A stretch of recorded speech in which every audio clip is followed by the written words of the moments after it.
채비 장례 문화가 지향하는 게 작은 장례라고 얘기할 수 있을 것 같습니다. 구체적으로 작은 장례, 채비 장례의 특징이 뭔지 또 왜 그런 게 필요해졌는지 설명해 주시면 좋겠어요. 예. 앞서 여러 번 설명드린 바 있는데 특히 이제 코로나 시대를 맞이해서 좀 더 설명을 드리도록 하겠습니다. 이 코로나 시기가 되니까 요새 여러분들 문자도 많이 받아보시고 할 텐데 조문객은 조문은 사양하고 화환도 사양하고 마음을 전하실 분은 아래 구제로 돈을 보내주십시오 이렇게 나오는 것으로 돼서 과거에 이런 조문 예절마저 지금은 취하기가 아주 어렵게 되어 있습니다. 이런 시기와도 맞물리게 저희 채비 장례는 기간이나 이런 데에서도 굉장히 간소하게 예절도 간소하게 합니다. 대신에 추모에 대해서는 좀 더 깊이 있게 하자는 그런 내용입니다. 과거의 장례와 좀 다른 점들을 보자면요. 과거의 장례는 3일장이었잖아요. 돌아가시는 날로부터 3일간을 치르는 것이니까 그것도 뭐 하나의 예의 한 표현으로 볼 수도 있습니다. 그런데 저희가 보기에는 과거의 3일장은 꼭 지금 코로나 시기가 아니라 하더라도 추모라는 부분들이 굉장히 결여되어 있는 것이다 라고 저는 또 봅니다. 저도 이제 장례를 치러 보게 되는데요. 손님을 만나라고 첫날은 손님을 누구를 초대할까 돌아가시고 나면은 행정수석에 바쁘고 손님을 연락하는 것, 국민학교 동창한테 연락을 해야 되는지 중학교 동창한테 연락을 해야 되는지 이거 챙기면서 시간이 다 갑니다. 또 그것을 위해서 그 전부터 또 사실은 아마 제 나이 또래거나 다 아마 의원님도 그거 이해하실 텐데요. 내가 장례식장 가줘야지 남들은 내 장례식장에 온다. 이러한 사회적 의식이 저희가 꽉 사로잡혀 있습니다. 그게 오늘 현재도 굉장히 불행하게 만들지 않습니까? 그런 것에서 또 손님이 안 오면 불효인 것처럼 보이기도 하고 그러다 보니까 지금같이 조문객을 받을 수 없음에도 불구하고 그냥 3일장의 빈소를 지키는 경우마저 생기고 있는 것이거든요. 저희 채비 장례는 조문객 중심의 접객 중심, 그것도 조문객이라면 접객이죠. 악수하느라고 다 시간 보내느라고 저희 경우도 어머니 아버지에 대한 슬픔을 제대로 소화할 수가 없었습니다. 나중에 다 끝난 다음에 이제 그를 비로소 체감하게 되는 거 많거든요. 저희 채비 장례는 그렇게 하지 말고 뭐 그렇게 하실 수 있는 분은 그렇게 하셔도 됩니다. 근데 그렇게 하지 말고 정해진 시간에 추모해 줄 수 있는 고인에 대한 기억과 추억을 가지신 분들이 모이셔서 한 10명에서 20명 남짓 되겠죠. 그런 분들이. 그래서 함께 그분에 대한 추모와 기억을 나누자. 장례 절차는 그대로 진행이 됩니다. 돌아가시고 나면은 시신을 안치했다가 또 화장을 할 분은 화장을 하고 매장할 분은 매장을 하는 이런 과정은 그대로 진행되는데 여기에서 빠져있는 추모식을 좀 거행합시다라는 취지입니다. 좀 자세히 그 프로세스를 설명을 드릴까요? 네. 예. 그러면 이제 저희가 크게 지금까지 만들어져 있는 부분들은 이렇습니다. 마치 그 종교 장례에 가면 이렇게 조문보 어떤 주보가 있듯이 저희는 이렇게 조문보라고 하는 것을 만들어서 그날 추모식을 어떻게 할지 이런 것에 대한 식순과 함께 고인에 대한 생각, 고인에 대한 추모의 글 이런 부분들을 적어서 함께 나눕니다. 그래서 이 추모식이 조문보에 또 가족들이 고인에 대한 생각들을 또 담아서 같이 이렇게 만들게 되어 있고요.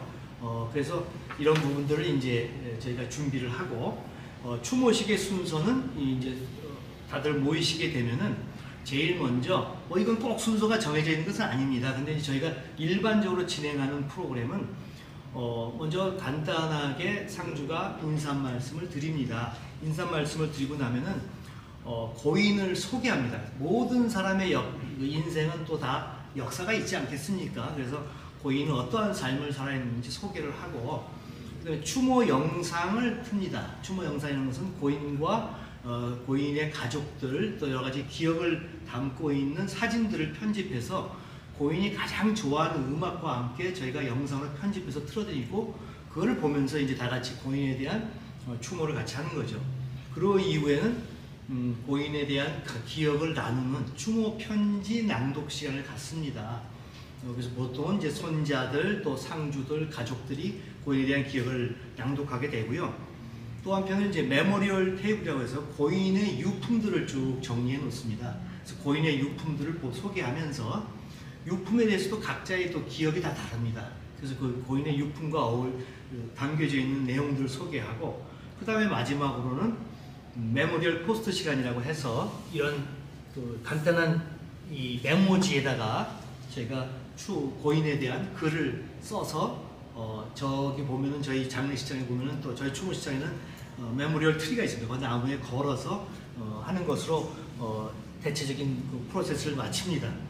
그래서 이런 부분들 속에서 이거는 이제 중간에 종교가 있으신 분은 종교를 넣을 수도 있고요.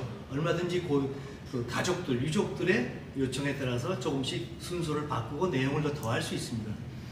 예, 이렇게 되는 것이고, 또 이따가 저 한번 구체적인 사례를 가지고 또 한번 설명을 드리면 더 잘 이해하실 수 있을 것 같습니다.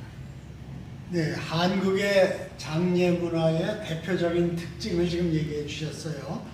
그 특징이 접객 위주의 장례 문화하고 정작 고인을 추모하는 추모 문화는 없는 장례식이다, 이런 점을 많은 분들이 지적을 합니다. 그래서 접객 위주의 장례식을 추모 위주의 장례식으로 바꿔보자 하는 게 아마 채비의 목표인 것 같습니다. 예, 그렇습니다. 어느 나이 드신 분이 손녀딸에게 너 장례식 하면 생각나는 게 뭐가 있냐 그랬더니 육개장 먹는 거요 하고 예. 어린 손녀가 얘기했다는 것을 제가 들었습니다.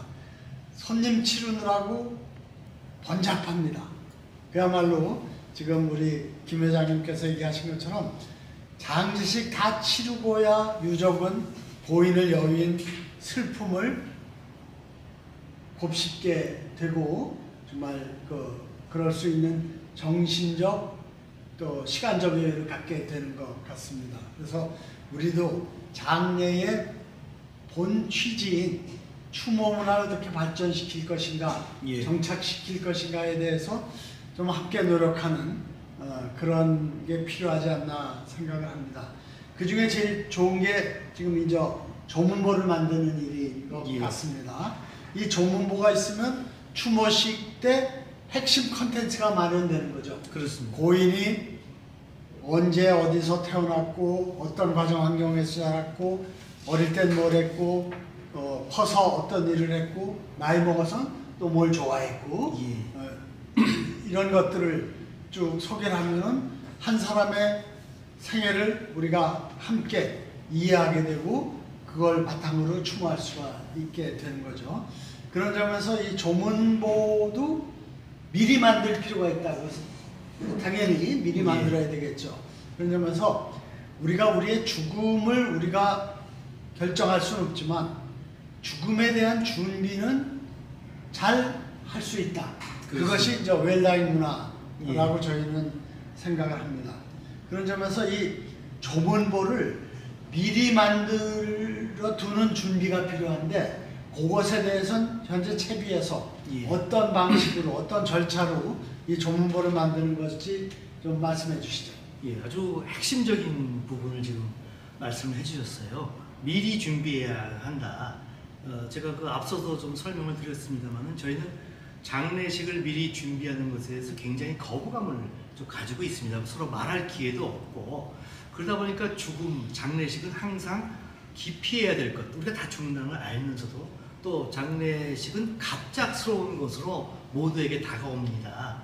그래서 저희들은 저희들이 구상하는 것은 임종기 전체를 관통하는 그런 부분이 있어야 된다. 전체를 준비해야 된다.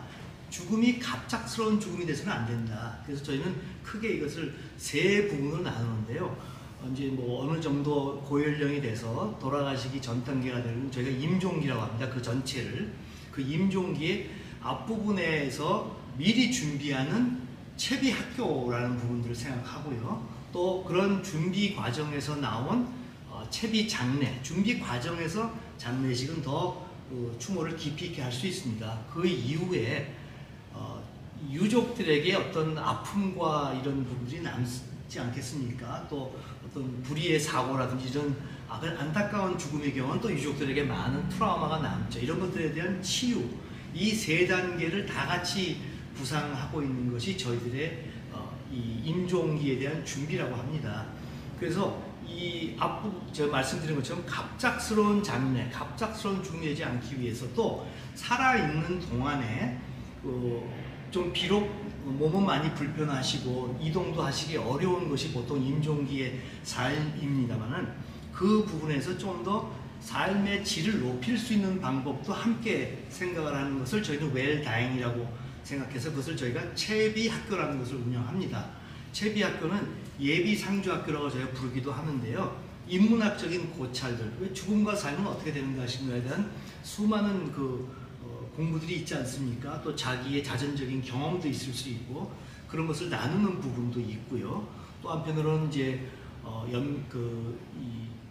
여러 가지 자기 시신을 기증한다든지 또 생명 연장에 대해서 어떤 거부한다든지 그런 거에 동의를 한다든지 뭐 이런 여러 가지 또 작은 장래에 대해서 동의한다든지 하는 구체적인 그런 부분에 대한 동의와 생각을 정리하는 과정도 있을 수 있고요. 또 한 가지는 기억을 나누는 일입니다. 자기 자신에 대해서 살아온 인생에 대해서 기억을 정리하고 글쓰기를 통해서 또는 사진을 통해서 정리하는 것입니다. 그거는 가족과 함께 할 수도 있지요. 그렇게 해서 그런 부분들을 나눔으로써 미리 장례식을 준비하는 것인데요. 제가 이제 이렇게 한번 설명을 드려볼게요. 저는 어머니 아버지는 다 돌아가셨고 저희 딸만 둘인 집안에 제가 맞사이입니다. 그래서 이제 지금 장인 장모께서 다 이제 고령자가 되셔서 이제 곧 이제 돌아가실 날들을 이제 남겨두고 계신데요. 거동도 굉장히 불편하시고.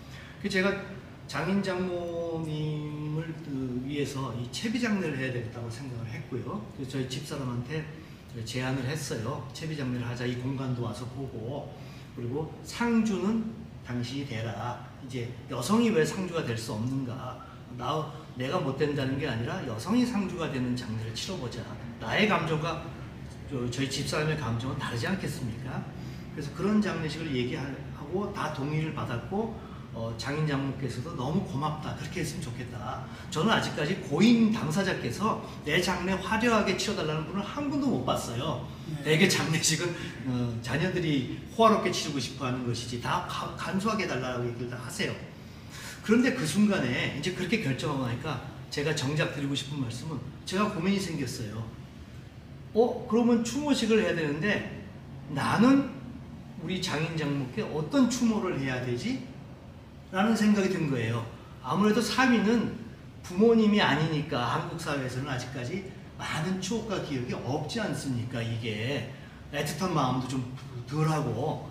그래서 제가 스스로 결론을 내린 것은 그때 아직 살아계시고 아직은 조금 이동이 가능하시니까 지금부터 이분들과 아름다운 추억과 기억을 만들어야 되겠다. 그래서 현재의 삶에서 더 좋은 기억을 만드는 것이 장례식을 3일장을 치를 때 사위의 임무로서 200명을 모셔오는 것보다 더 중요하지 않겠는가라는 생각에 탁 도달한 거예요. 그래서 그 날짜로 제가 장인께 찾아가서 장인어른 저하고 뒷산에 산책 갑시다. 이 얘기를 하고 사진을 찍고 그날의 일기를 쓰고 그날 장인이 굉장히 좋아하셨거든요. 그래서 이 기억을 돌아가시기 전까지 해보자. 자, 그래서 저는 작은 장례 채비, 추모는 깊이 있게 하고 의식은 간소하게 하는 이 채비 장례의 본질은 준비하는 것에 있고 준비하는 것은 고인과의 삶을 지금 오늘 이 순간에 더 최선을 다해서 진심을 다해서 준비하십시오. 이것이 이 모든 것의 본질이라고 생각을 합니다.